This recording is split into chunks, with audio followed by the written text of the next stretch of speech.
Past All Hope, written by Benjamin Krause. So grab your coffee, sit back, and enjoy the show. A tropical retreat in Cozumel full of sunbathing or scuba diving, kayaking with the whales, or skydiving in Nova Scotia. Or how about that eerie and highly illegal trip into the Paris catacombs where Holestead paid the fine eagerly without batting an eyelash, almost as if he had the check ready to go beforehand? None of the above.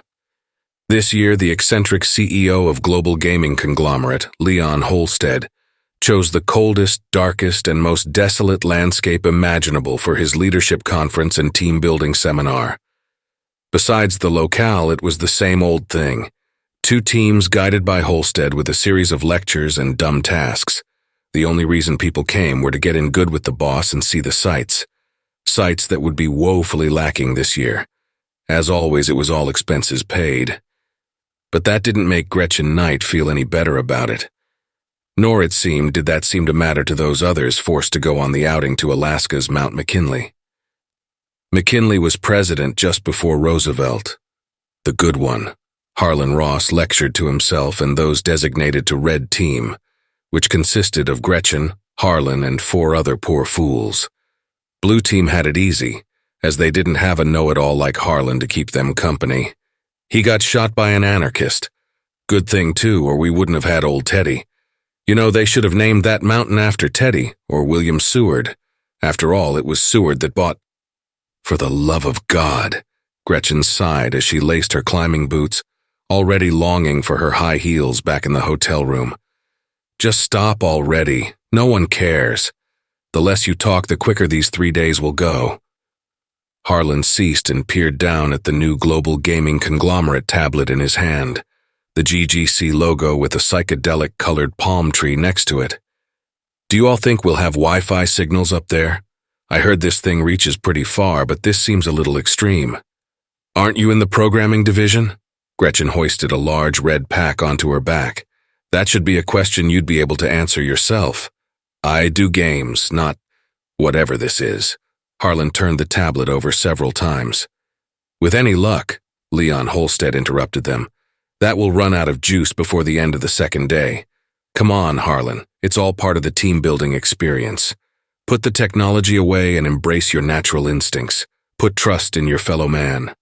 Harlan and Gretchen sized each other up in silent disgust. Now hurry, everyone, Holestead urged both the red and blue teams. Sunrise is only a few minutes away, and we will only have about 5.5 hours of it. Sounds like poor planning, Gretchen mumbled a little too loudly than she intended for the benefit of a fellow female director from Milwaukee. After several years of these annual get-togethers, Gretchen still couldn't remember her name. To Gretchen, it didn't matter. Milwaukee probably didn't remember her name either, and regardless, both of them got along fairly well. Nothing of the sort, Holestead corrected. Perfectly timed for the winter solstice. There is something to be said about a mountain in the nighttime. Beauty and intrigue that one can't get from some yacht in Mexico. But Mexico doesn't have wolves, bears, and frostbite, Gretchen added. Personally, Harlan added his 2 cents, either one is a hazard waiting to happen. Toes falling off out here or skin cancer on the beach. Maybe next year we can go to Mayberg, the most haunted town in America. At least then we can stay inside. Oh, listen to you two. Holestead shook his head. Sure, this isn't going to be the same as past years, but let that be your team's first lesson. It is all a matter of perspective. When we find ourselves rehashing the same issue or coming by hard times, all one might need to do is flip their perspective around. And so the lectures began. In the emails sent 2 months before the date of departure, Holestead outlined his grandiose plan. Every so many miles into the mountains, he had designated GPS waypoints where they would stop and both teams would engage in a new team-building exercise.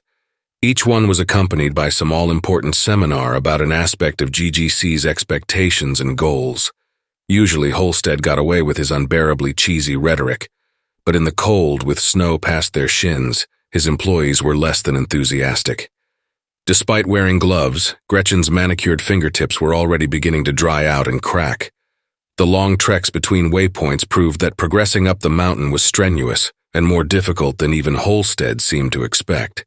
Now, at waypoint 5, they had sloshed through the snow for 4 hours. Maybe we should take a 3-minute break before continuing. Holestead sat down on a snow-covered log as his breaths created white wisps in front of his face. Gretchen moaned and sank against a tree trunk, happy to be off her feet again. She tried connecting to the internet through her phone but found the bars to be too low. "I've got a connection," Harlan offered his tablet. "What are you trying to look up?" "When is the snow going to melt?" she huffed facetiously. "Oh, that's not going to be for a while." Harlan did not catch her sarcasm. "Especially not until the blizzard is come and gone." "Blizzard!" Gretchen stood up and slapped the snow off herself. "What blizzard?" Harlan stared back at her meekly. "I told Holestead before we left. I thought that everyone knew."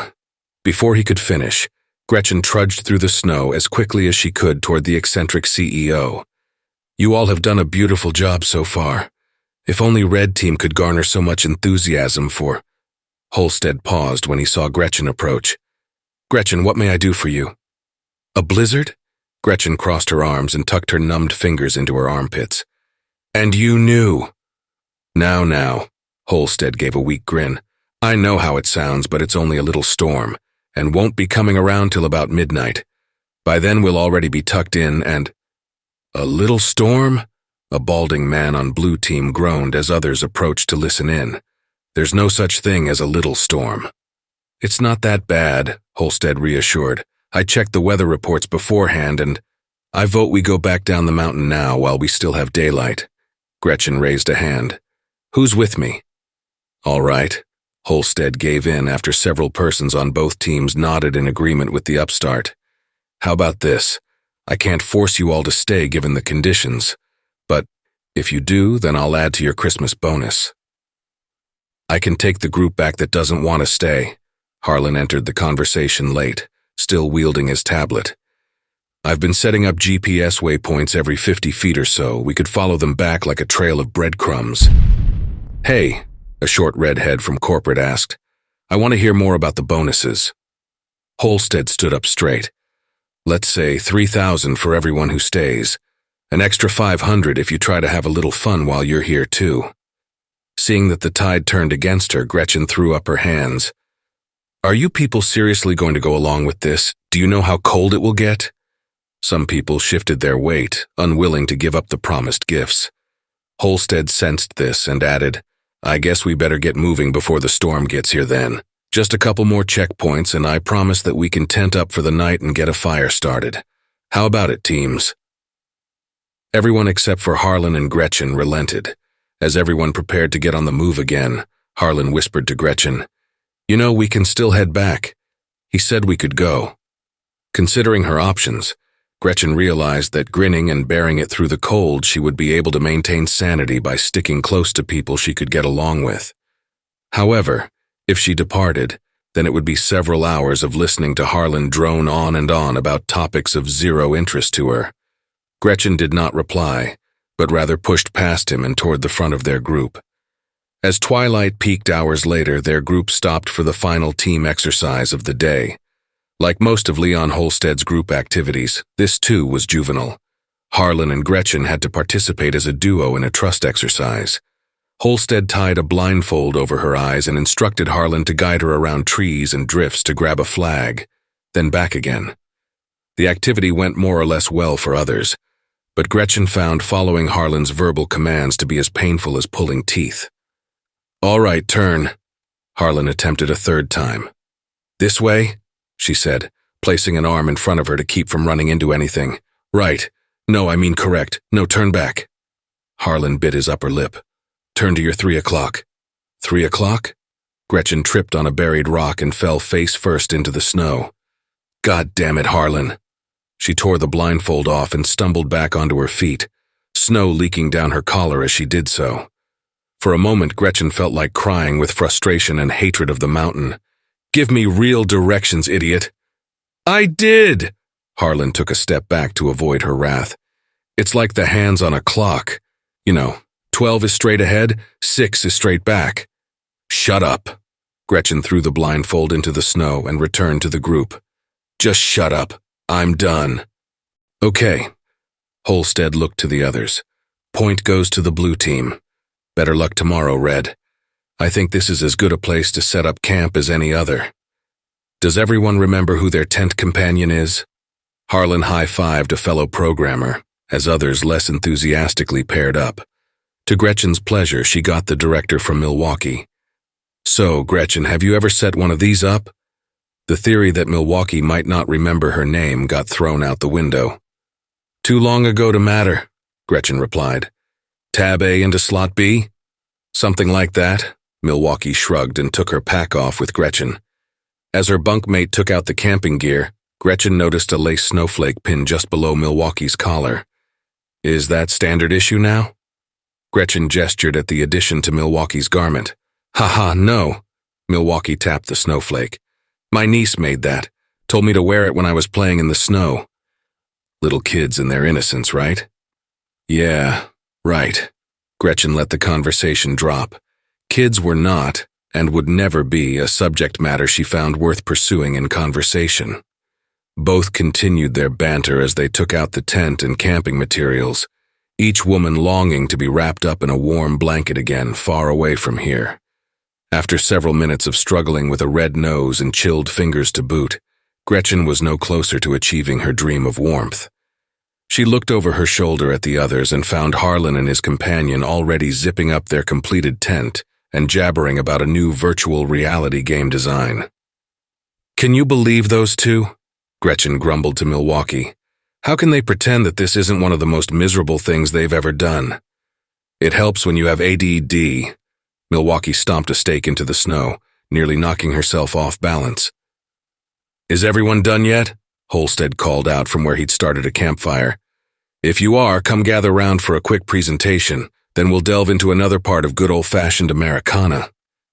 Milwaukee and Gretchen eyed their haphazardly constructed tent and shrugged. Fire meant warmth. The tent could wait till later. And that is why the mountain is so important. It is a metaphor for our journey as a company and the road to expansion and progression, Holestead concluded, sensing some of the team already closing their eyes out of boredom. Okay then, this is a campsite and this is a campfire, so how about we swap some spooky stories? I've got one, a corporate exec stated. 13 people were stranded on a mountain, freezing their buns off and became human icicles. The end. Yes, well, Holestead said glumly. Seriously though, does anyone have a story to share? Anyone? Don't be shy. Several of them looked from one to the other, but no one stepped up to participate. Fine then. Holestead rubbed his hands together and placed his face closer to the fire. I've got one. Great, Gretchen mumbled to Milwaukee. $30 says it's about team building. You're on, Milwaukee nudged her. It's about the Wendigo. Holstead's face appeared sinister in the flames. The what? Someone asked. Holestead tried again, this time accidentally burning himself in his proximity to the flame. The Windego, a ravenous beast that scours the Alaskan wilderness. No, Harlan interrupted as he pressed a few buttons on his tablet and scrolled down. I'm pretty sure it's only in eastern Canada and New England. Well, this one's in Alaska.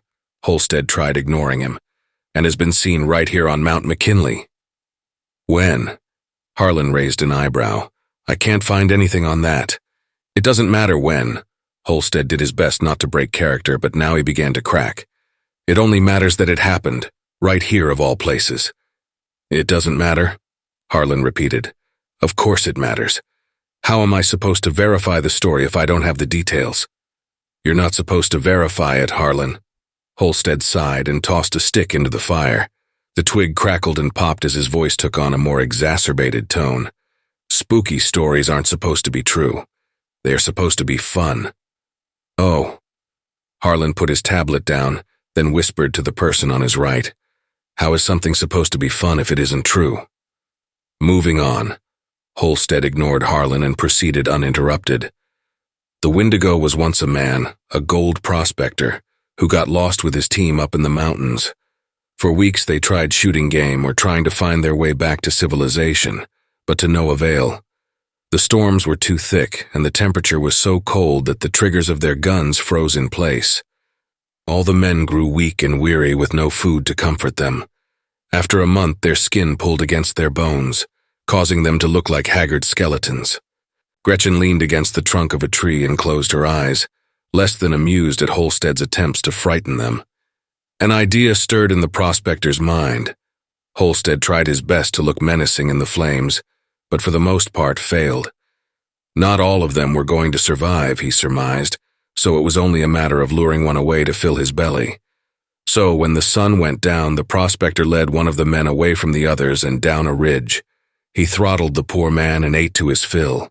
A few days later, of still no game, the prospector led another away, again, killing him in the night and eating him. It did not take long for the last two to see what was going on, but by then it was too late. "Idiots," Harlan whispered. "You know this story is contrived when the characters in it act like buffoons," Holestead continued. One by one, the prospector picked all their bones clean. Shortly thereafter, the snow began to thaw and the streams started to trickle. Birds and small animals returned, but the prospector could not stomach the taste of any of them. One day, he looked into a newly melting stream and saw his reflection for the first time.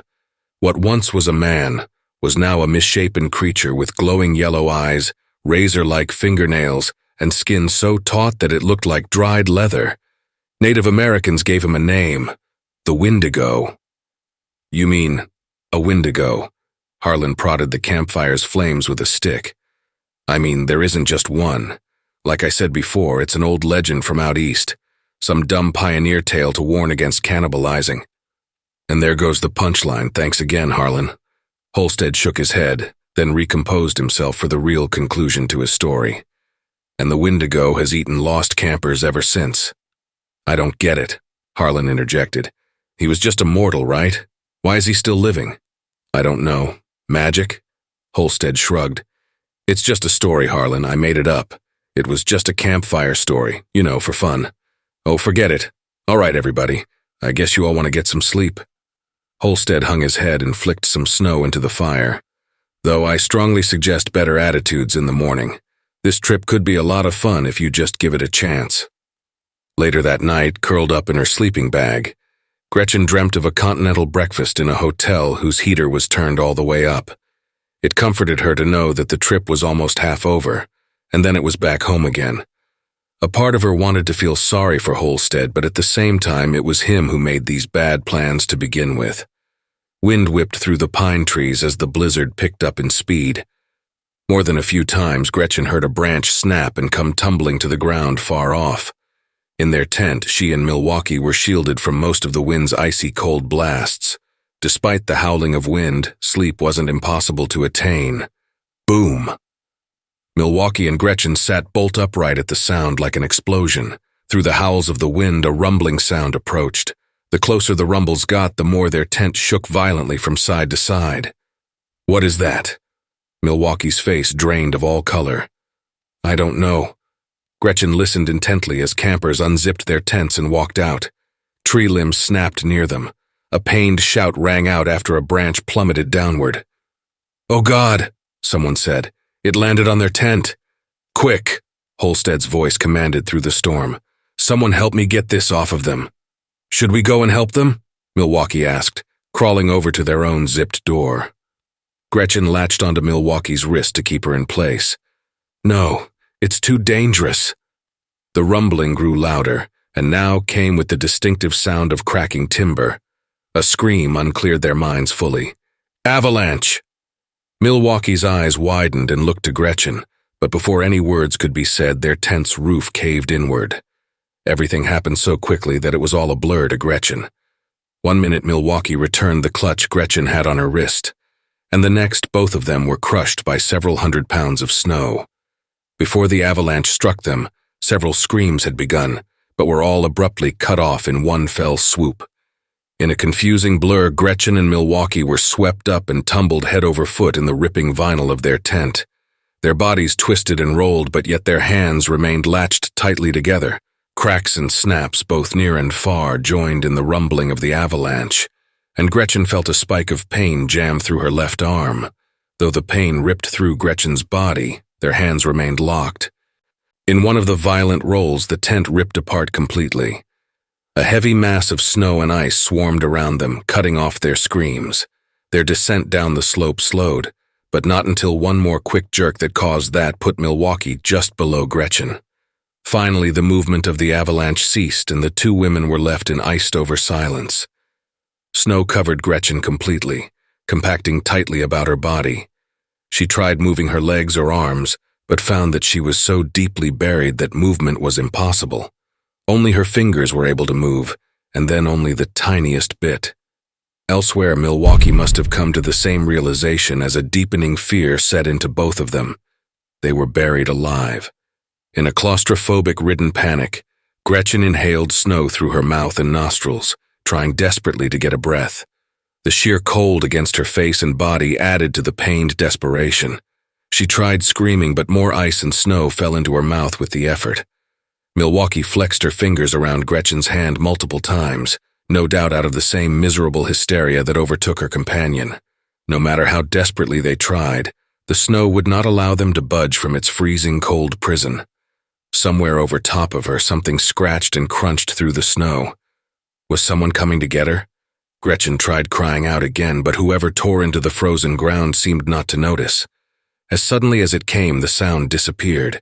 Tears streamed from Gretchen's eyes as her struggle to breathe came to an end.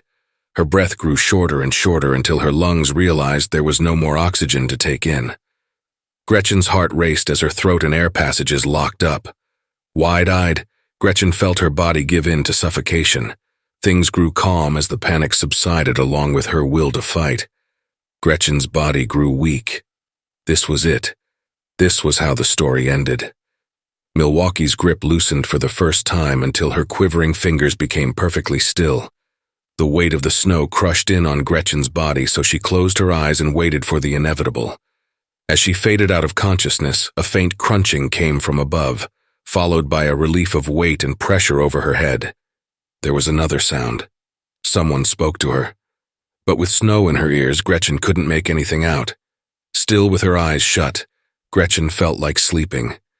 Once upon a time, Gretchen thought she would fear death. But in the calm that followed her pain, she welcomed the peace. Her cheeks stung, but it didn't faze her. Then there was an extreme sharp pain shooting through Gretchen's left arm. She screamed and came to. "Oh shit, I'm sorry, It was Harlan laying over her, his face a cut-up mess of blood and scrapes. "I've got to get you out, okay?" "Harlan? Harlan? What happened?" Gretchen's frozen eyes streamed ice-cold tears. "What happened?" Her frantic screams made him cringe, but Harlan fought through his own pain to free her body from the snow. When he freed Gretchen up to her belly, Harlan bid her to take hold of his arm with her good hand. Once they gripped each other tight, Harlan crawled backward, pulling her out the rest of the way. When her legs came out of the snowdrift, Gretchen only had a few seconds to see the unmoving hand of Milwaukee before loose snow filled in the gap. Gretchen flipped onto her belly and dry-heaved saliva and swallowed snow onto the ground, then laid onto her side, sobbing uncontrollably. Grimacing and panting through his own physical torture, Harlan crawled backward to half-buried timber and rested against it. The stars above them continued to shine as if nothing had happened. Elsewhere in the universe, things continued on in peace. Gretchen observed him lean back as if dazed and half asleep, not fully comprehending his distress. "Harlan." Gretchen still shook with fear and despair, but was beginning to regain herself. "Where is everyone else?" "I don't know.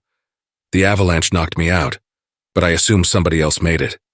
Harlan pointed behind her to a human-sized depression in the snowfield where someone appeared to have dug themselves out. A shallow set of footprints led away from the hole and into the forest. "I hope they're going to get help." Gretchen considered the footprints. How did you know where I was?"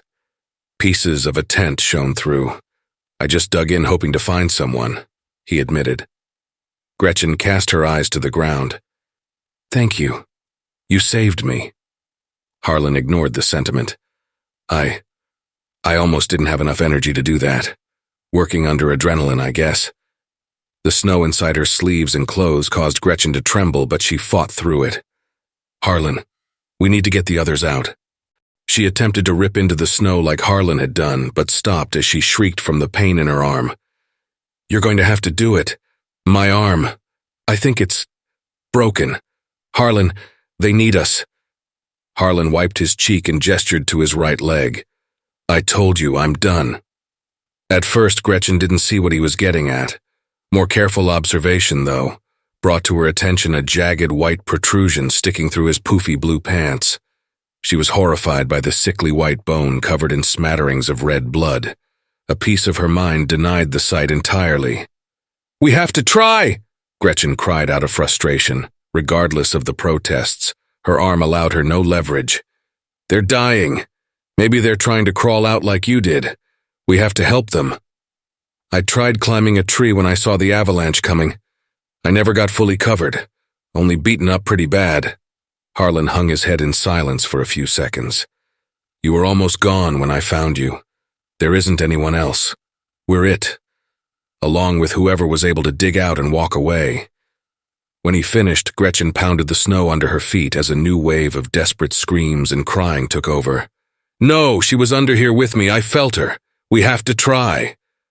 Gretchen flung snow in every direction until she collapsed onto her belly, no longer able to fight through the pain. Who? Harlan's eyelids drooped. Who was there?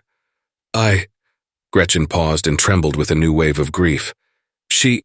Her name was Harlan. God damn you. Why would you ask me that? Just asking. Harlan remained on his back, gazing up at the night sky and letting his breath slow. As quickly as it had come, the blizzard had blown out of sight, leaving the forest quite still.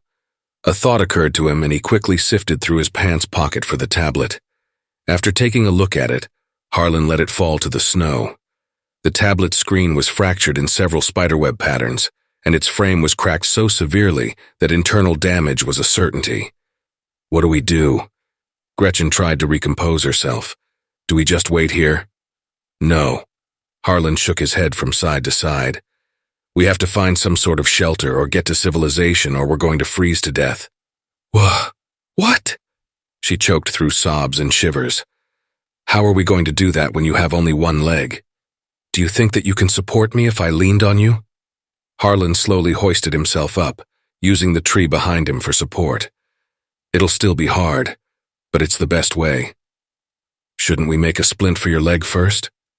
Gretchen watched as pained tears slid down his own cheeks for the first time. What are you going to make it out of? Harlan clenched his teeth as he waved her over to help him stand. We don't have any straps. None of us are in a condition to dig. And the more time we waste, the more likely we are to not make it through the night.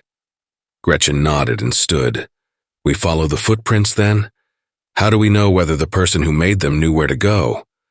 For a moment he said nothing. Then Harlan rose his head to lock eyes with her. We don't. The first few steps made both of them question whether this plan would work at all. Any weight that Harlan allowed on his bad leg jarred the bone protruding through his pants. After those first barely successful attempts at progression, the two worked out a system of timing and balance so that they moved along at a slow but consistent pace. Adding to the difficulty was that every now and then the snow would collapse under their weight, causing both Gretchen and Harlan to stumble. How far could they have gotten? Gretchen gazed between the pines at the seemingly endless and straightforward set of footprints. No one could have come out of this going that quickly. Shock and adrenaline can have odd effects, Harlan offered. Either way, the trail is leading us downhill. Maybe we can catch up to him before all three of us freeze. Harlan. Gretchen paused, her cracked lips parted in an expression of confusion and muddled contemplation. Have you taken a look at these tracks? They ceased their trek to observe the print in front of them more closely. The size of a normal human foot, the only odd thing about it at first glance were dug in points where each toe should be. Also, each print seemed to only skirt the surface of the snow, whereas the body weight of Gretchen and Harlan made them struggle through almost a foot of snow with each step. Cleats? Harlan suggested. I guess. Gretchen wasn't convinced but couldn't devise her own alternate theory. Over an hour passed as the two struggled along their way. The blistering cold stabbed their faces and numbed every portion of their bodies. Will alone kept the two survivors continuing onward, along with the knowledge that whoever's trail they followed was created by someone who seemed to know what they were doing. After so long, Gretchen surmised that their invisible leader couldn't be continuing on their quick pace for much longer.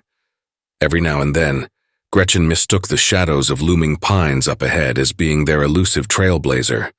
However, after a couple blinks or approaching closer, none panned out to be humanoid. "Wait." Harlan put his hand to her chest. "Look." Gretchen followed his gaze to the trail ahead of them. The footprints continued ahead into a snowy plain surrounded by ice-capped pines. Once reaching the center of the plain, the trail of prints ceased. Searching the trees and looming branches above, Gretchen sought any sign of the maker of the prints but found nothing. "What's going on?" Gretchen, shivering, turned to violent trembling as the freezing cold over her limbs was supplanted by intense terror and despair. "Where is he? Where did he go?" Harlan looked over his shoulder and tried to size up the situation. "Maybe the snow blew over the trail? There hasn't been any wind since the blizzard ended just a little after you pulled me out, and none of the other tracks were covered." Gretchen almost let go of him as panic took over. "Hello? Are you out there? Hello, we need help, please." "Stop it!" Harlan cupped a hand over her mouth. "There's already been one avalanche today, don't cause another. There's no one here." "But the prince," she stammered. "Where do you think their maker went?" Harlan asked. "Into the trees? Maybe he flew away. Either way, Gretchen, we need to consider the possibility that this was just some sort of animal."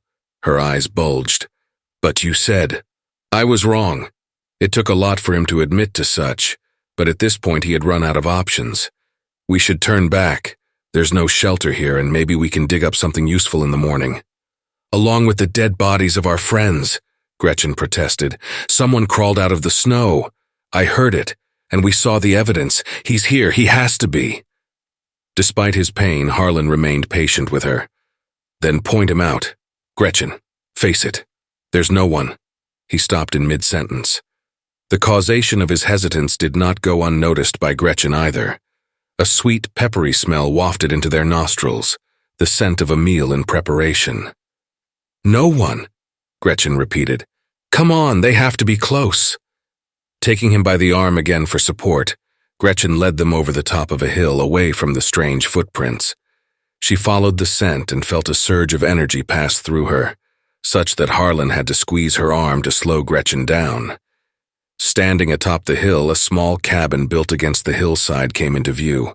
A faint yellow glow came through the slats in the doorframe, letting the two know that they were not alone. "I told you!" Gretchen could barely control her excitement. "Someone was out there!" Harlan's ice-crusted eyelids blinked twice. "It takes an adult to admit when they are wrong, and for once I am glad to acquiesce." Their descent down the hill caused them more distress than any other element of their journey. More than once their feet slipped on the embankment, causing Gretchen or Harlan to rely on the other to keep from tumbling down. It proved nigh impossible for Harlan to not bear some weight on his bad leg, and with every instance writhed with pain. Gretchen's good arm grew tender with the amount of pained squeezes Harlan laid on. Grayish-white smoke billowed from the cabin's chimney, mixing with the starry night above. At the bottom of the hill, both Gretchen and Harlan nearly forgot their pain. All around the outside of the cabin were the same footprints that had led them here, still bearing the unique cleat pattern in the toes. A pile of chopped wood laid off to the side with a double-bladed axe embedded into the topmost log. Nicks along the blade's side showed its age and abuse. The nearer the duo got to the door, the more prominent the sweet smell of burning pine wood became. "Harlan, what's that?" Gretchen hesitated and pointed to a crude wooden spit between two trees. A pair of shears, straight-edged clippers, and a bone saw laid near the spit amidst a mass of red-tinted snow. "It's where he cleans out the game," Harlan shrugged. "Someone who lives all the way out here has got to do his own hunting and preparing." Gretchen eyed the blood-stained area suspiciously, but her need for warmth and shelter overrode that of fear. They mounted a low wood porch and Gretchen knocked on the door. "Hello, is anyone in there? We need help, please. We've been out here for—" "Shh," Harlan placed a finger to her lips. "Hear that?" She waited but could hear nothing other than that of a boiling kettle. "Hear what?" "Exactly." Harlan twisted the door handle. "There's no one inside." With the door swung open, a breeze of warm air wafted over them. For the first time, it seemed, feeling returned to Gretchen's fingers. Throwing caution and courtesy to the wind, both Harlan and Gretchen staggered in and closed the door behind them. Snow dripped from their stiff pants and boots onto a beaver skin doormat. Skins and animal hides hung around the room as functional appliance and decoration. Near a cracked stone fireplace was a 7-foot-tall coat rack with several thick coats of bear and moose skin draped over it. Before Gretchen could observe any more, the coats bent over toward a kettle over the fire. It was then, to her embarrassment and horror, that she realized the rack and apparel were not inanimate objects, but a man. Gretchen gripped Harlan's shoulder with white knuckles as her fellow survivor spoke in a voice broken by shivers. "Sorry, mister. We wouldn't have barged in. But it didn't look like anyone was here." The hides covered every inch of the man before them to such a level that they could not even see his skin or features. Still without speaking or seemingly acknowledging that two intruders had arrived, the colossal-sized man scooped 2 bone-white bowls into the kettle and filled them with steaming stew. Keeping his head low so that neither Gretchen nor Harlan could see his eyes, the giant set the bowls down at a table made for 2, and pointed with a bear-claw-gloved hand at 2 carved spoons at either end. "Eat," he commanded in a raspy tone that echoed around the room. "We can't." Gretchen removed her gloves and allowed her fingers freedom from their cold and damp confines. "We're hurt bad. We need rest, bandages, a doctor. Eat." The man lifted his cloaked head and stared her to silence with yellow eyes, the rest of his visage being obscured by the skins covering him. "Eat, then rest." Before Gretchen could protest any more, the fur-covered giant stepped through the doorway and disappeared into the bitter cold. As he departed the cabin, their host slammed the door behind him, causing the dishes on the table to shake. "He's right." Harlan staggered to one of the wooden chairs, itself covered in deer hide. He kept his bad leg straight and winced as he lowered himself. "That meal will warm us up." How did he know we were coming? Gretchen cautiously took her own seat opposite of him. "Maybe he heard you shouting and saw us staggering down the hill." Harlan shrugged and examined the crudely carved spoon in his hand. "Okay." Gretchen hesitated to touch her spoon, bowl, or its contents. "But what about those prints, Harlan? They led us from the accident site to here, then disappeared. None of that sounds odd to you? And why didn't he come out to help us?" "There's a rational explanation for everything. Besides, I already explained the footprints to you before we found the cabin," he said with mouthfuls of the stew. "Come on now and eat up. This stuff hits the spot." Gretchen took the spoon in her good hand and swirled her bowl's contents. Strips of tender white meat climbed to the surface of the steaming, pasty brown water. Though chicken noodles and broth were old childhood favorites, Gretchen couldn't stomach the thought of consuming anything. For the first time since they embarked on their journey through the forest, she had the ability to take in all that had occurred. Harlan stopped eating as she began to cry. It surprised Gretchen that Harlan seemed to take this so well. Maybe the key to his success was the constant look in his eyes that he might pass out at any moment. She held a whole new respect for the little man, as if it were her with the compound fracture. Gretchen may have just lay in the snow and allow herself to freeze to death. Yet somehow Harlan persevered. It was a testament to human endurance. If only she could be as tough as he appeared to be. Harlan reached across the table and clasped her hand. "Maybe you're right, this food tastes a little stale anyway." "Harlan," she sobbed, "what are we going to do? Your leg, and I think my arm is broke too." "Only one way to know that for certain." Harlan pivoted his bad leg outward. "Help me over to the fire and we'll have a look." She nodded and, much as they had before, walked him to a grizzly bear rug in front of the blazing fireplace. Harlan unbuttoned his coat and tossed it onto a stool not too far away. Drenched all the way through, the heat from the fire helped offset the hypothermia and frostbite he knew were all too real concerns. "Ow!" Gretchen cried out as she tried to remove her coat too. "Here," Harlan offered, and assisted in taking the garment from each arm. At this juncture, he paused before continuing. "Okay, so in order for me to take a look, you need to roll the sleeve up or take the shirt off." Gretchen nodded and gestured for help to take the shirt over her head. When it came to curling the shirt off her left arm, she grit her teeth and let a few more tears fall. The damage was worse than Harlan expected to see, creating a hesitated awe that did not go unnoticed. "What's wrong?" she asked, her chest beginning to heave with upcoming panic. "Is it like yours?" "No." Harlan shook his head. "You've got massive bruising, from just a little left of your upper spine to your elbow."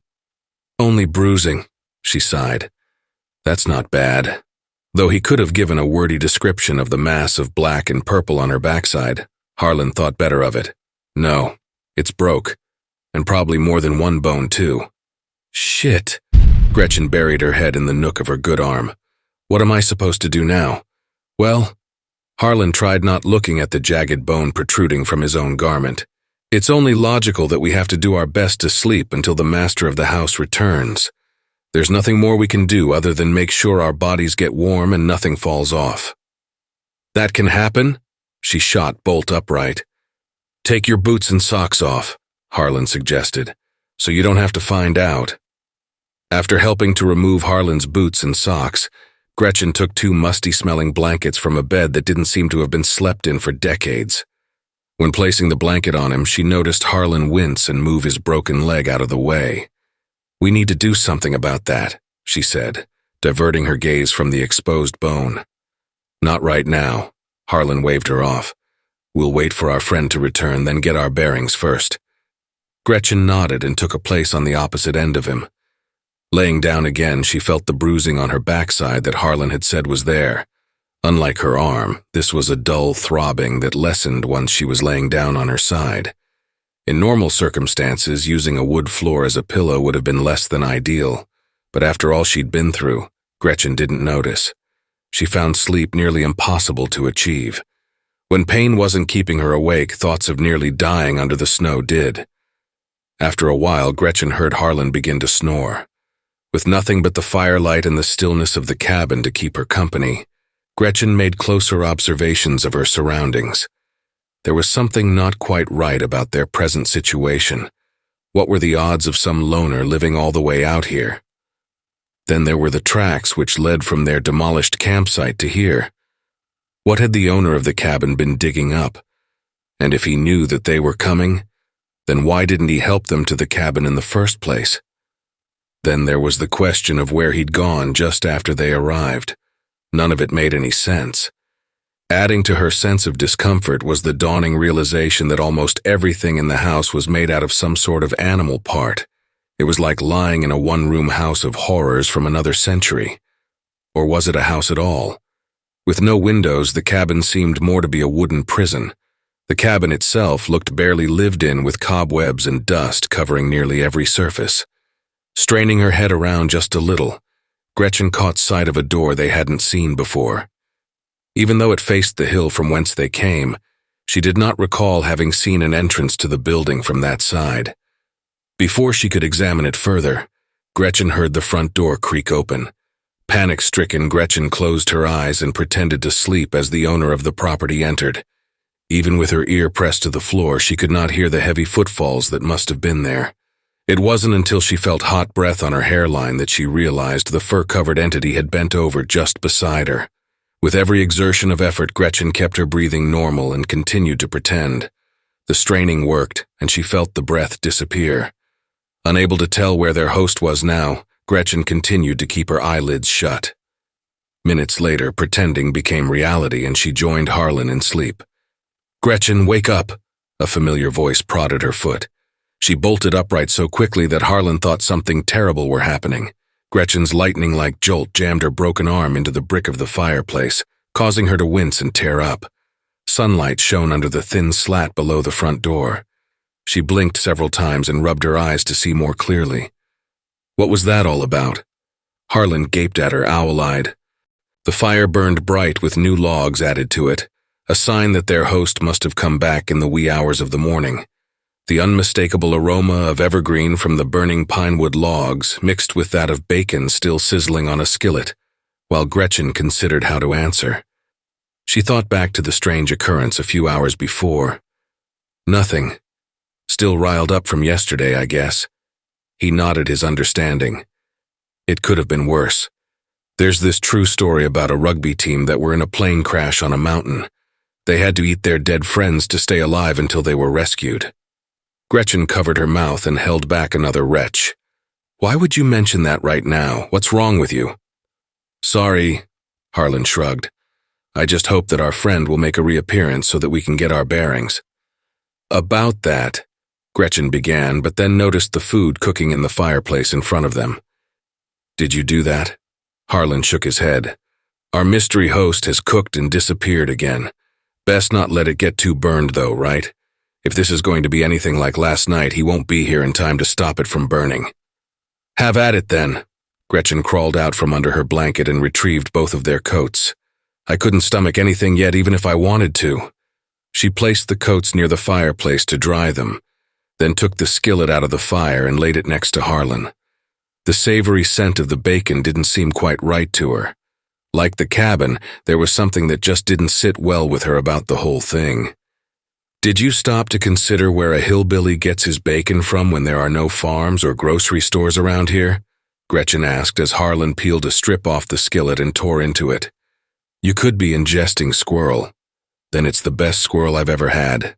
He winked. "Seriously, you're missing out. Tastes kinda like the normal thing." Briefly reconsidering, Gretchen leaned over and almost lifted a piece off. The red and white lines of the strip waved in between her fingers, with a tail of fat at its bottom. Grease and the slimy texture made her recoil, and drop the strip down as she dry-retched. "Not a big carnivore, I take it?" Harlan asked as she staggered away, wiping her hand off on her pants. "No, it's not that." Gretchen struggled to find the words to describe her feelings, but couldn't. It must be the situation. She reclined in a wicker chair near the fire. As Harlan ate, Gretchen reconsidered the door she noticed the night before. Next to it at eye level was a grizzly bear's head, mouth agape in a snarl. What Gretchen was drawn to the most were the beast's red eyes. The more she looked at it, the more the feeling of being watched crept over her. "He was breathing over top of me last night." The words blurted out of Gretchen's mouth before she could stop herself. Harlan licked his fingers and furrowed his brow. "What do you mean?" "After you went to sleep," Gretchen began, wary that those noiseless footsteps may be standing on the other side of either door listening in. "He came in and knelt over me. It was so creepy. I could feel his breath. It was hot, too hot." "That's insane. You were by the fire, that's all." Though the reasoning made sense, he could tell that Gretchen wasn't moved by it. Probably heard him come over and warm himself up. It's his right. You know, his house and all. "But that's just it." Gretchen caught herself going into hysterics. "I didn't hear him. He just appeared next to me after coming inside." "Okay," Harlan acquiesced just a little. "Let's say that's what happened. Listen to his speech. He's got to be a little slow. Combine that isolation and you have the perfect storm of social awkwardness." "That's not it," she protested. "What do you want me to say about your illogical deductions?" Harlan threw his arms up in the air. "He's a ghost, so let's go aimlessly gallivanting around the woods. Not to mention that neither of us are in the shape to do that. If we hadn't found this house, then we'd both be dead right now." She paced in front of him. "Who's to say we won't be still?" "Now that's a tad extreme." Harlan crossed his arms and leaned back. "The man opened his home up to us. If he'd wanted to kill us, why not do it right as we walked in or while we slept? You need to get a hold of yourself." Their conversation was interrupted by a thwack from outside, followed by several more in rhythmic succession.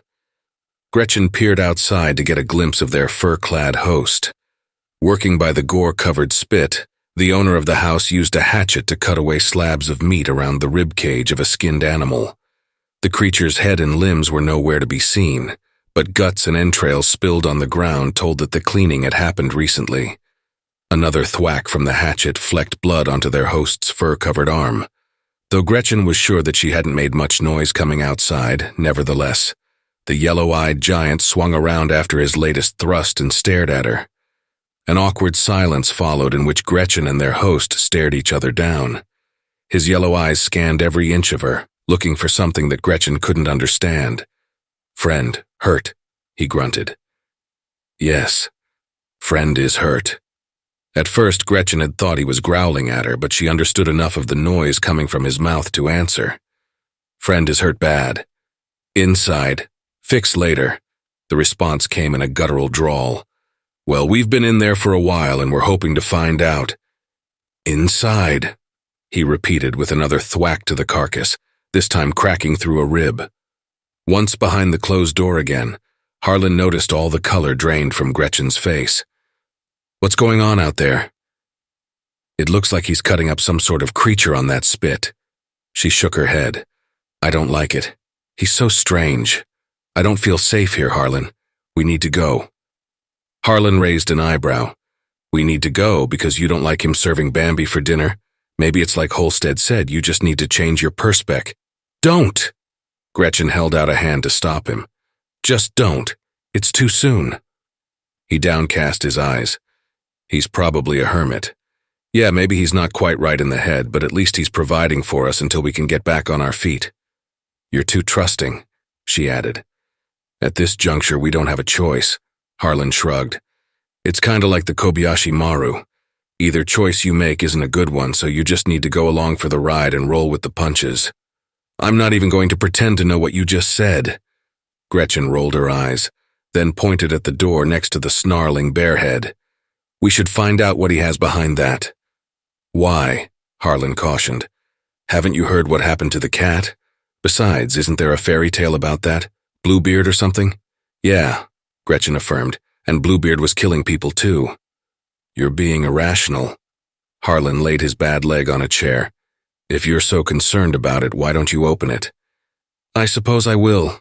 She looked quickly at the light coming from under the front door, but didn't see any shadows present. Don't let the brooms fall out on top of you, though. If they do, take out the Nimbus 2000 for me. Harlan chuckled. Seriously, though, I'm sure a recluse like him wouldn't want a stranger snooping around his personal things, so make it quick. She had already begun her approach before Harlan completed his sentence. Silent warning signals flashed through her mind as Gretchen neared the door. Were they set off by the red marble eyes of the mounted bear head, or the memory of the two beady pupils of the cabin's owner? Whatever the reason, an icy chill crawled down her spine as Gretchen's hand touched the handle. Forget it. Just turn around and let Harlan laugh at you. Go on then, Harlan supplemented the voice in her head.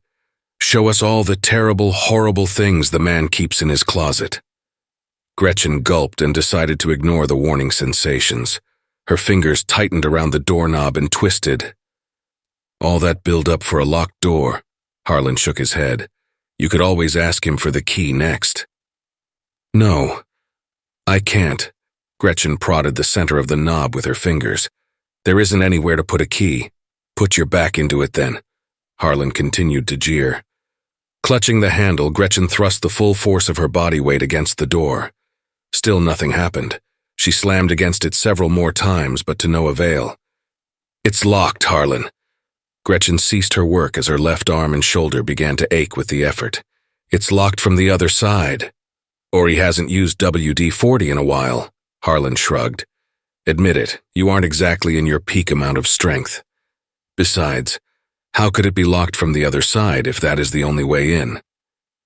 I don't know, she began to say, but stopped in mid-thought. A smoky, burning smell overcame the both of them. Oh my, cooking again already? I can't wait. If he keeps it up, I'll never want to leave. Well, that is if it weren't for the lack of technology and civilization. Harlan clutched his stomach as it rumbled. He reached out a hand to stop Gretchen as she passed by toward the front door. Come on. Quit bothering the guy, Gretchen. She pulled out of his grasp and flung open the front door, immediately spotting the large fire begun under the spit. What Gretchen saw put panic into her. On the top of the pile of wood being used for kindling was a blue winter coat. Barely visible through the flames were the letters GGC, with her corporation's multicolored palm tree logo emblazoned on the coat's breast pocket. Even more eye-catching was the lace snowflake pinned below the collar. Stumbling down the porch, Gretchen plowed into the snow, forgetting that she wore nothing to cover her bare feet. She waded through the foot-high drifts toward the bloody spit, the large blaze underneath cooking the skinned ribs over top. Gretchen fell onto her belly as her heel slipped over a buried log. A sharp pain shot through her left side, but she fought forward, reaching a hand out into the flames for the coat. A heavy hand gripped her wrist and dragged Gretchen backward away from the flames. "No!" she cried out. "No! Let go of me!" Gretchen kicked at the leather boots of the yellow-eyed stranger as she writhed like a fish on a hook. Finally, her wrist slipped free of his grasp, but cut against something sharp as it pulled away. Ignoring the short burst of pain, Gretchen lunged out again for Milwaukee's coat, this time to be held back by her collar. "Why are you doing this?" she screamed. "Why are you burning her things?" "Gretchen." Harlan had painfully hobbled to the front door. "What's going on?" Her assailant's hands held her firm as the coat blackened and turned to ash. Despite the freezing cold, Gretchen felt trickles of warmth slide down the sleeve that initially broke free of him. Red drips painted the snow from claw-like wounds on her wrist. "He's burning her coat!" Gretchen fell limp in his arms, no longer struggling. "He's been back to our site and is burning our things. What's the meaning of this?" Harlan hopped out, squinting against the blinding white of the snowdrifts. The remnants of the coat could just barely be seen. "Where'd you get that?" The big man rolled Gretchen out of his lap and waded to the pile of cut logs. With his beady yellow eyes glaring at Harlan, he twisted the two-sided axe out of a log and pointed a finger at Harlan's jutting-out bone. "Hurt. Need help." "No." Harlan took a stand. "Where did you get that coat?" In just a few quick strides, the yellow-eyed giant was within inches of Harlan. Gretchen watched Harlan twist his head away from the man's scorching hot breath that she felt the night before. She also recalled the putrid smell that followed that warmth. "We fix. Now." Before Harlan could protest, one fur-covered arm lifted him up and over the giant's shoulder. Gretchen gaped in horror as both Harlan and the stranger disappeared into the house, followed by a thud and a pained shriek. She staggered to her feet and waded through the snow toward the cabin. With her feet numb from the cold, Gretchen tripped upon entering but caught herself on the doorframe. The giant had thrown Harlan against the wall, causing the thud she heard from outside. Now he knelt down beside Harlan as the wounded man came out of his daze. At first the assailant prodded the jagged bone. "Ah, stop!" Harlan cried out and squirmed. Instead of letting up, two brown fingers lifted the fold of skin under the loose bone. Gretchen watched in horror as she realized that the hands of their host were deformed. Each curved finger was 2 inches longer than her own and ended in pointed triangular claw-like nails. One of the claws pulled at the meat and muscle of the wound, but Harlan's attempts at struggling were weak and futile. "Stop it!" Gretchen rushed the man and tore at the furs covering his head and neck. "You're hurting him, you son of a—" Just as she grappled onto his clothing, the giant gave her a backhanded swing. The force of his smack sent her reeling onto the cabin's one table and rolled her over top of it to the floor. She landed on her broken arm, forcing an involuntary scream. The furs she gripped had come with her, now leaving him exposed. Yellow eyes bore into her as the beast stood up. His head was bald with dry skin clutching at his skull. Each ear tapered upward to a curved point following the roundness of his head. But most striking were the sunken eyes and 2 gaping slits where a nose used to be. Gretchen's eyes grew wide and she let out an ear-piercing scream. "Leave her alone," Harlan wheezed. "You ugly piece of—" The beast turned from Gretchen in a quick, fluid-like gesture as something whizzed through the air over its head. A loud, squishy thwack cut through the room. For a moment, Harlan's lips curled and tried to form words as his jaw quivered. Both bulging eyes were still glued to the beast in the fur clothes.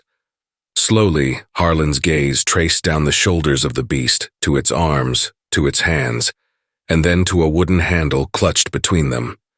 From her position on the opposite side of the room, Gretchen couldn't see what had happened.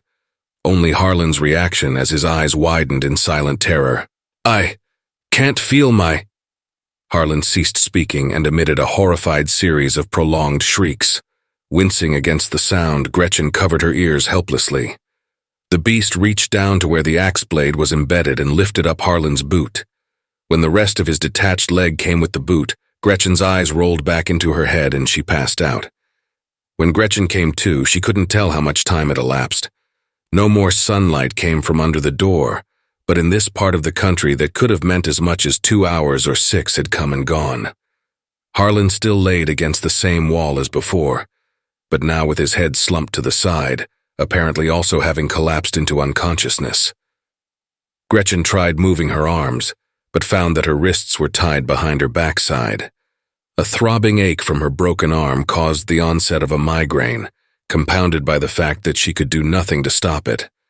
Oddly, though, her legs were unbound, allowing Gretchen some mobility. Set on the table was a plate stacked with cooked ribs. A light brown gel, probably honey, was lathered over them. Gretchen's stomach rumbled at the thought of food, but with the pain from her arm and shoulder, she couldn't will herself to an appetite. Gazing about the room, Gretchen came by a sight that almost made her faint again, a bare severed leg roasting over the fire. Gretchen pulled and twisted at her restraints but couldn't remove them. "Harlan! Harlan, wake up! Please wake up!" Slowly Harlan stirred. His face was deathly pale, and it was clear he was still in a state of shock. "Thank God!" Gretchen sighed upon realizing he was alive. "I thought you were dead." "I don't think. You're far off," Harlan mumbled and looked down at the floor. Gretchen bent down to look underneath the table and nearly cried out. Blood from his wound pooled over the floor and underneath Harlan's resting body. "How much blood have you lost?" Gretchen turned away to regain herself. "Too much." Harlan breathed deeply and leaned back against the wall. "I'm so tired." "No," she chastised, keeping her voice low in case the creature was around. "Don't you dare, damn it. Keep talking to me, Harlan. Don't you dare leave me here alone." He opened his mouth to reply when the front door swung open. The beast still hadn't recovered its head covering, leaving visible those features that scared and repulsed Gretchen. Its yellow eyes scanned the both of them, then he proceeded to the table and took one of the honeyed ribs from the plate. When the creature opened its mouth to take a bite, Gretchen spotted its malformed, broken, and jagged teeth. Instead of ripping the meat from the ribs, the creature crunched through and chewed both the meat and bone. Gretchen turned her face away from the sight. She closed her eyes and tried willing the entire situation to disappear. Hot breath tickled the hair on her forehead, and Gretchen quickly reopened her eyes. The creature's face was barely an inch away from her own. She opened her mouth to scream but closed it again when the beast raised one of the honey-coated ribs to her lips. "Eat!" The noseless creature pinched Gretchen's arm. "Grow big!" Gretchen twisted away from its horrid face. The beast cackled in a raspy, crackling bellow, then skidded across the floor toward Harlan. For the first time, Gretchen paid attention to its light, tiger-like footfalls. The silence and fluidity of its movement was astonishing for a creature of its size. Still crouched over, the beast held the meat to Harlan, too. Harlan pursed his lips and struggled as the pointed-eared creature tried forcing the rib into his mouth. Again, the monster howled with laughter and departed. As the creature turned its back toward them on its way to the fireplace, Gretchen twisted her wrists, still stuck in their bindings. Her broken arm sent sharp pain signals throughout that side of her body, but Gretchen had no choice but to persevere.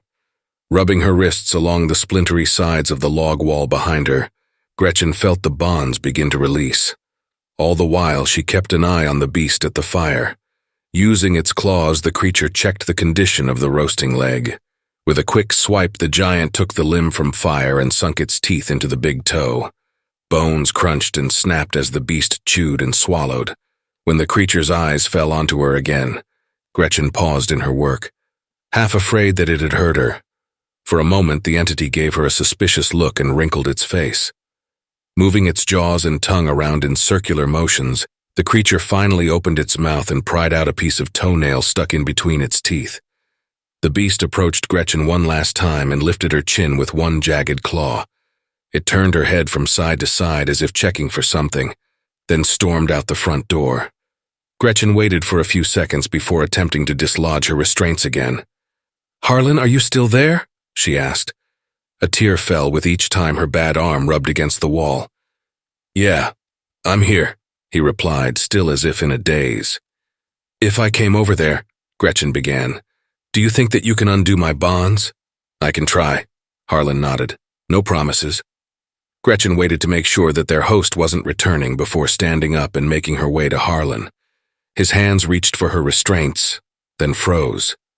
"Do you know what these—" Harlan stopped. "Never mind.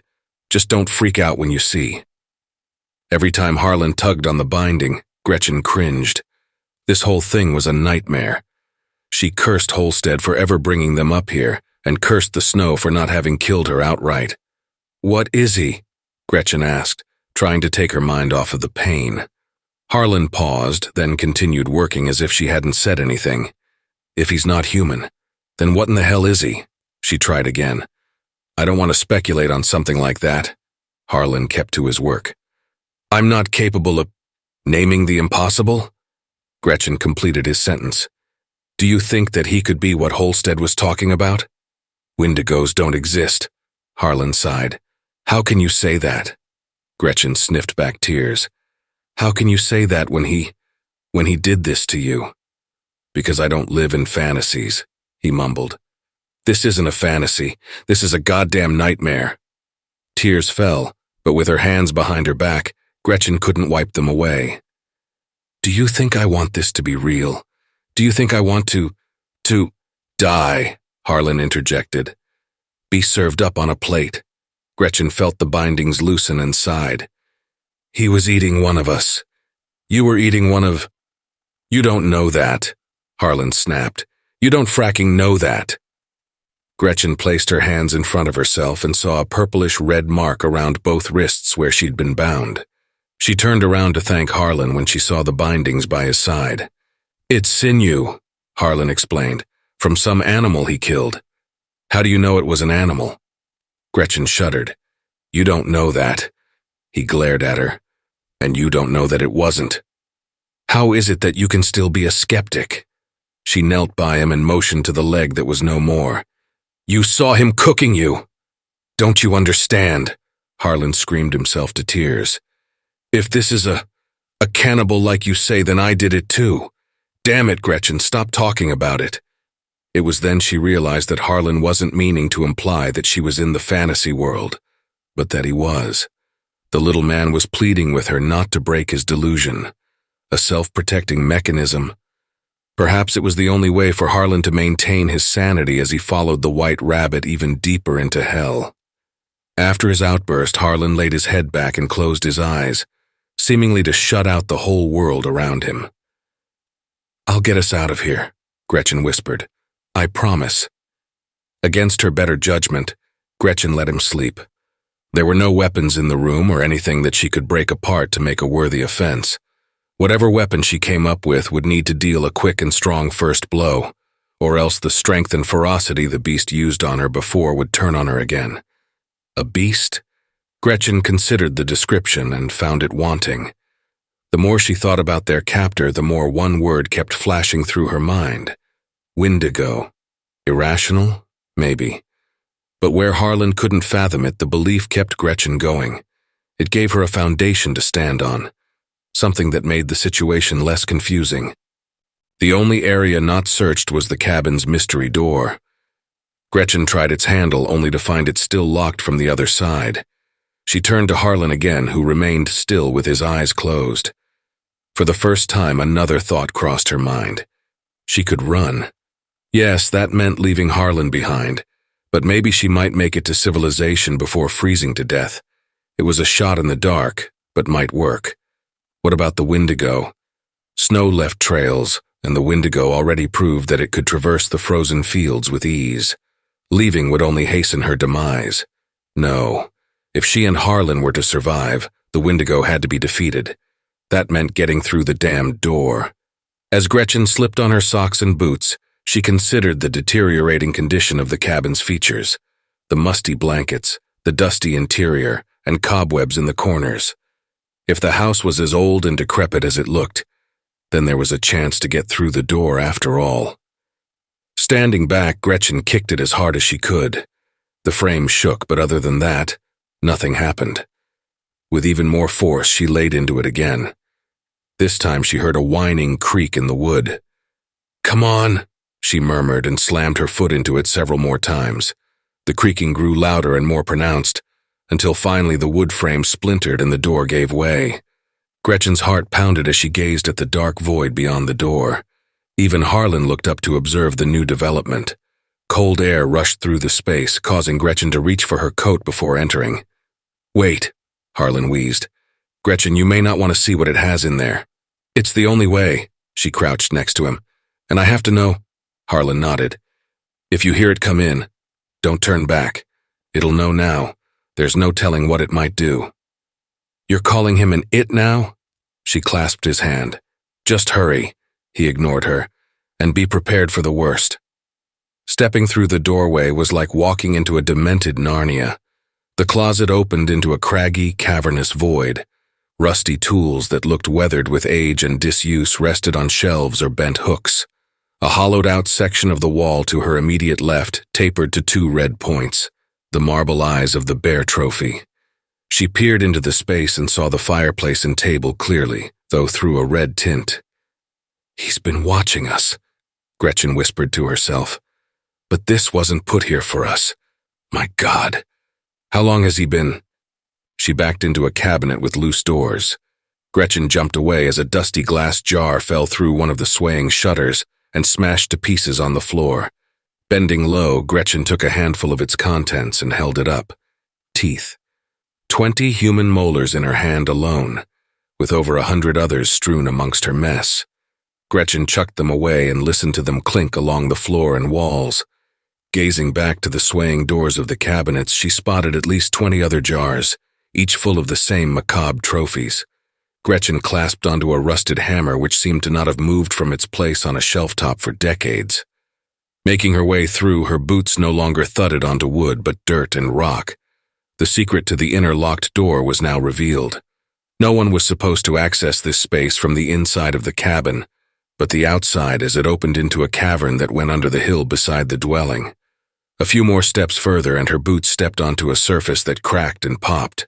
Even though her mind did not want to let her do it, Gretchen knelt down and grabbed at the new floor covering. It did not take her long to recognize the object in her hand, a human femur. She shuffled her feet and found that from here on out the entire bottom of the cavern was littered with human bones haphazardly strewn about. Her eyes slowly adjusted to the darkness as other things came into focus. A crude stone table with bloodstains and white scars appeared straight ahead. Beside it was what appeared to be an old trough for livestock filled with all sorts of odds and ends from throughout the ages. She sifted through the collection objects, which included a ranger badge, driver's licenses, credit cards, wedding rings, glasses, coins, and anything that couldn't be burnt like zippers and buttons. Gretchen claimed every usable cigarette lighter she could find to keep warm, and a switchblade for herself, leaving the hammer behind. It took 4 attempts to get one of the lighter's flame to catch, but once it did, a whole new field of vision came to her. Gretchen almost dropped the lighter again as she made to scream. She clasped a hand to her mouth to stifle the little bit that did come out. Human skin hung stretched out like drying garments clipped to a clothesline on both sides of the cavern for as far as she could see. The likenesses of the persons to whom they used to belong were no longer recognizable as the heads were all missing. One of a male still bore a tattoo along its right arm. The skins of women gave Gretchen the most pause, as even the skin of the breasts was left behind, although the muscle and insides were no more. If she failed in her escape or to destroy the creature, this would be her fate, to exist as a wall decoration in the lair of an inhuman monster. Shaking violently, Gretchen proceeded still further as the tunnel rose at an incline. She tried her best to ignore what covered the walls and kept her gaze straight ahead. A sinking feeling told her to turn back toward the cabin, but her legs kept walking forward. Her boot lost its footing on a vertebrae, sending Gretchen tumbling down. She caught herself on another table and immediately backed away from it after her hand felt its wet stickiness. Gretchen rubbed her fingers together, realizing that the substance was now stuck to her. Flicking the lighter back on, she gaped in horror as tears streamed down her cheeks. Her palm and fingers were covered in blood from the crimson-soaked table. A variety of severed heads rested on it with their eyes and teeth removed. One of them she recognized.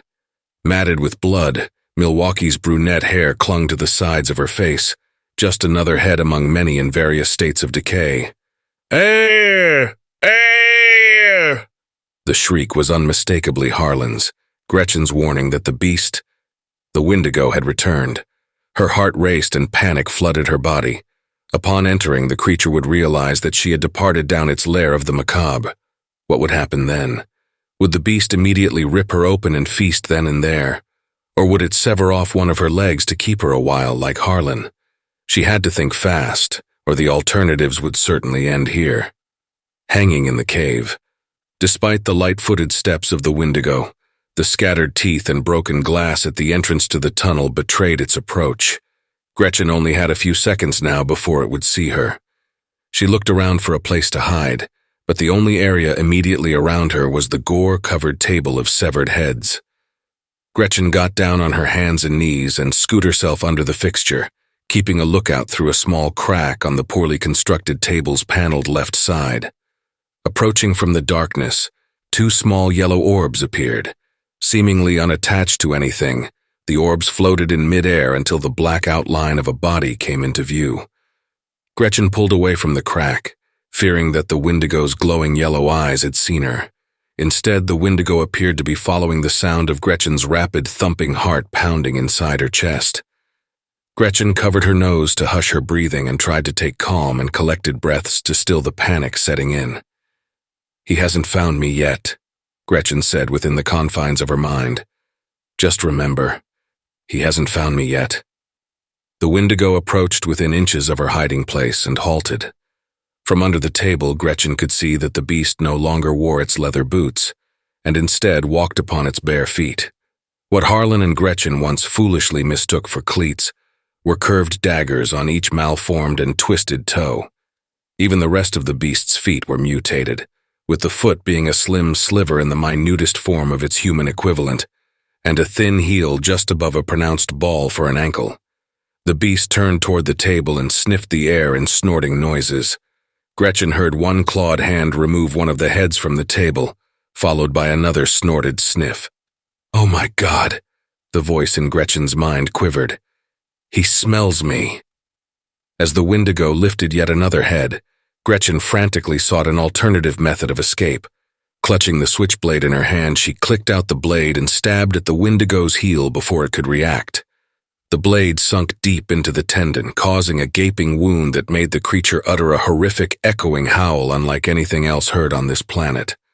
Taking her opportunity, Gretchen shrieked and sank her blade into the tendon of the second heel, spilling even more blood over the white bones covering the ground.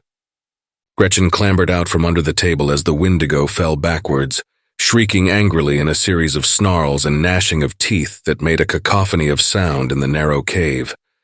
With the beast blocking her retreat back to the cabin, Gretchen had nothing to do but run forward blindly.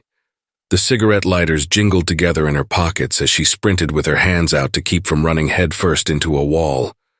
Finally, with the Wendigo's pained howls behind her, Gretchen came around a bend leading to a scene of sparkling snow and ice. Without looking back, Gretchen dashed toward the cave opening and halted to catch her breath. Gazing about her, Gretchen recognized the clearing that had led she and Harlan to the Wendigo's dwelling. Sure enough, the staggered trail of their own footprints still existed, undisturbed in the snow leading down the embankment. Smoke billowed from the chimney, still out of sight. "Harlan," Gretchen thought aloud, then gazed into the tunnel. With the Wendigo wounded, it may take it a while to catch up to her. Maybe, just maybe, there was enough time to retrieve the cripple and make a run for it. Ignoring the pain in her left arm, Gretchen almost fell several times as she slid down the hill toward the cabin. Upon her approach, she spotted a new body strung up on the spit, its head and limbs still attached with its skin. Though in a frozen posture of death, Gretchen recognized the body of Leon Holestead almost immediately. She batted the image from her mind and thrust open the cabin door. The interior looked as if some large animal had barreled through. Both chairs and the table were shattered and splintered, along with several other articles strewn about the house. Harlan laid in the middle, atop the remains of a chair, crumpled in a bloody heap. Serrated incisions on his arms and torso exuded blood in slow spilling but concerning amounts. Taking Harlan by the shoulders, Gretchen lifted him out of the mess and crouched with him on the floor. His bloody hand gripped hers as he struggled to find words. "Put up a fight, didn't I? Tore him a new one." Gretchen batted a tear away. "Come on, we have to go." He shook his head. "I think my luck's run out. I've got, what, a few minutes?" "Harlan," she placed both hands on either side of his cheeks and forced him to look at her. "You have to try. The things I saw, you don't want to end up like that." Where is he now? Harlan blinked his eyes in his delirium. In the... Gretchen began to respond when they heard a shuffling enter onto the wood floor of the closet. 4 curved claws grappled the shattered door frame, causing Gretchen's heart to skip a beat. Barely able to stand, the Wendigo rounded the corner. Its glowing yellow eyes narrowed in an angry and predatory glare. You! Gretchen laid Harlan's head on the floor and stood up, switchblade in hand. You monster! The Wendigo grinned and cackled, baring its jagged and broken teeth. As the beast took another 2 steps out of the shadows, Gretchen saw the double-bladed axe it used for support. The pale expression that passed over her must have showed, as the beast's laughter grew in volume. Seeing Harlan struggling on the floor and knowing the imminent certainty of her own demise, Gretchen felt fear and despair leave her. Something else took their place: determined survival. Gretchen removed one of the lighters from her pocket and jammed the switchblade into the underside of its base. Twisting the knife, she created a small opening as the Wendigo came forward, mouth open in a savage display of ferocity.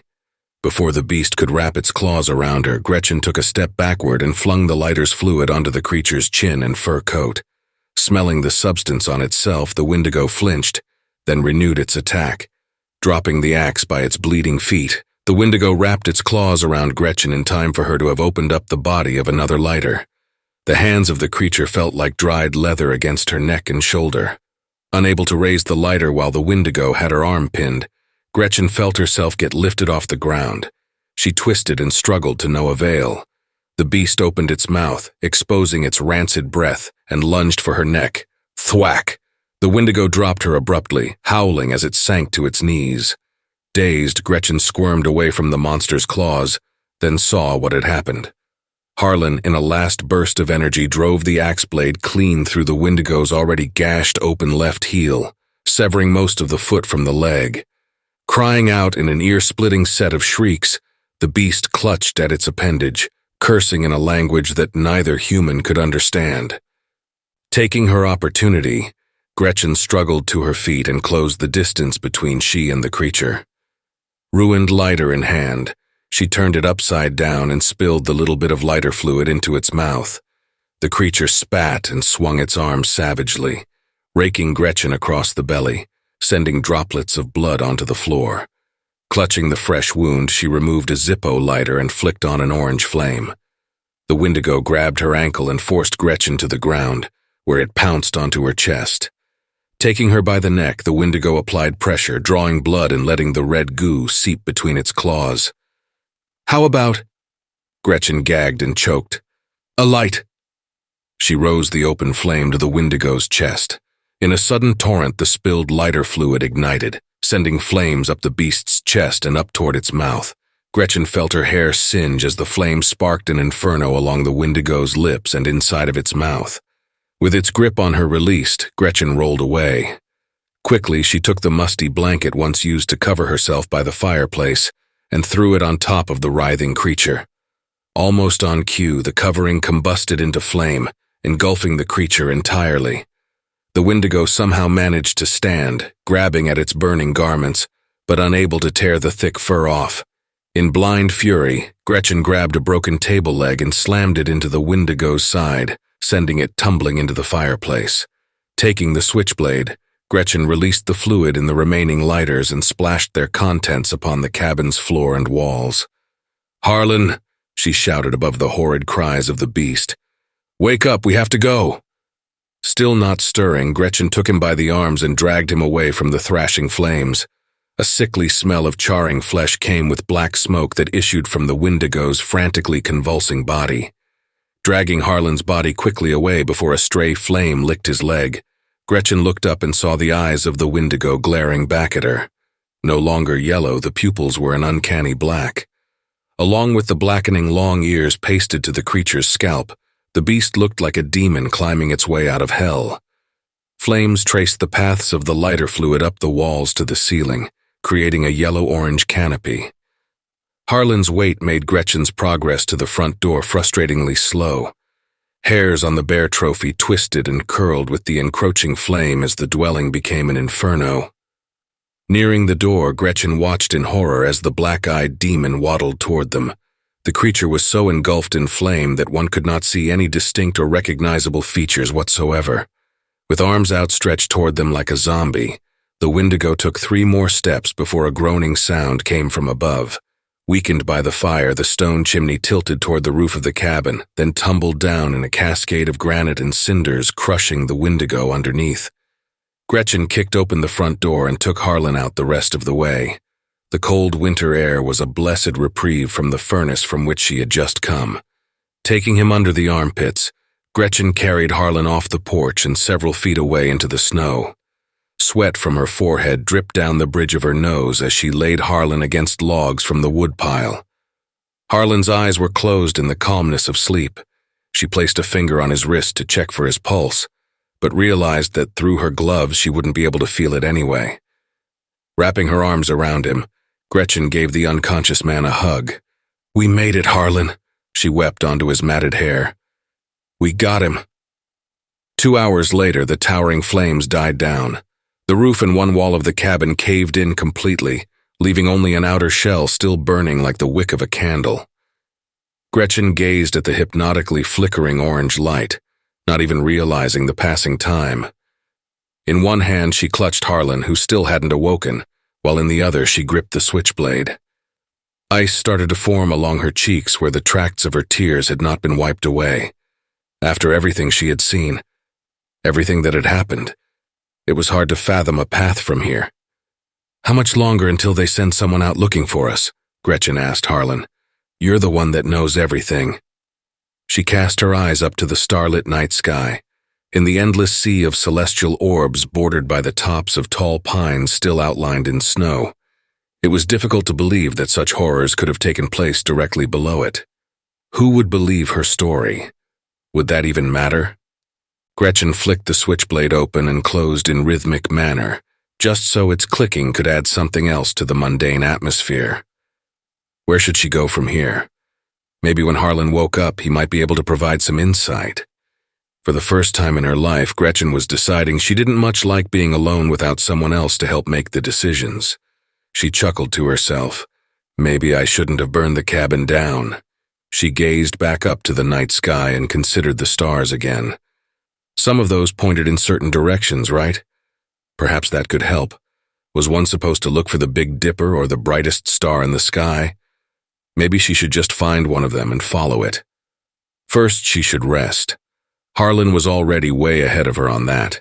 He really was pretty smart the more Gretchen thought about it. Ultimately, she closed her eyes to follow his example, but reopened them when images of the cave appeared out of her mind's shadows. Without sleep, how long could she last? In the cold, how long did she have?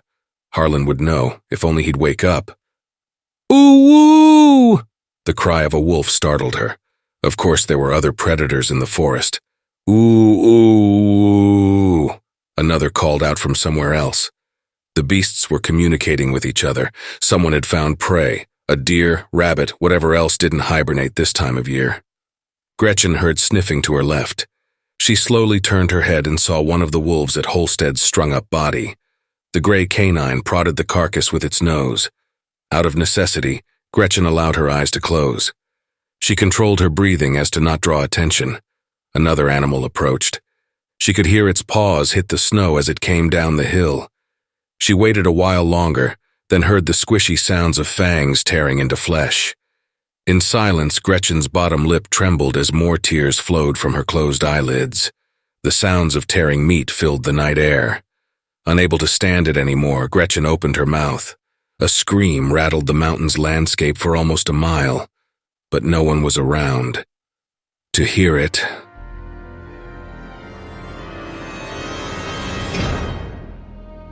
Hey, family. A very big thank you to Benjamin Krause for allowing me to narrate such an awesome tale. Be sure to check out their creepypasta.com profile for more of their awesome works. If you would like to support us and make a donation, I'd be very much appreciative. I do have PayPal and a Buy Me a Coffee account. Be sure to also check out our merch store. There are plenty of items and designs to choose from.